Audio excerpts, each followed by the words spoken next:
தேர்தல் ஆணையத்தின் மீது நம்பிக்கை இல்லாததால் விக்கிரவாண்டி இடைத்தேர்தலில் தேமுதிக தொண்டர்கள் வாக்களிக்காமல் புறக்கணிப்பார்கள் என்று அக்கட்சியின் பொதுச் செயலாளர் பிரேமலதா விஜயகாந்த் தெரிவித்திருக்கிறார்.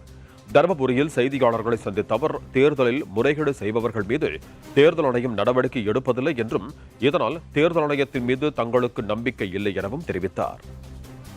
ஏன் இந்த முறை போட்டியிடலன்னா, கடந்த முறை ஈரோடு தொகுதியில் நடந்தது மிக மிக ஒரு கேவலமான ஒரு தேர்தல் என்பதை நான் ஓப்பனா சொல்றேன்.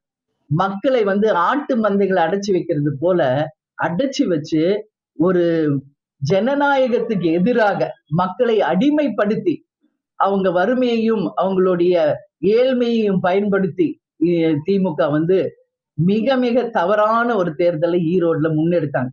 இத போய் எத்தனையோ முறை நாங்கள் தேர்தல் கமிஷன் கிட்ட வித் எவிடன்ஸோட கொடுத்தோம்.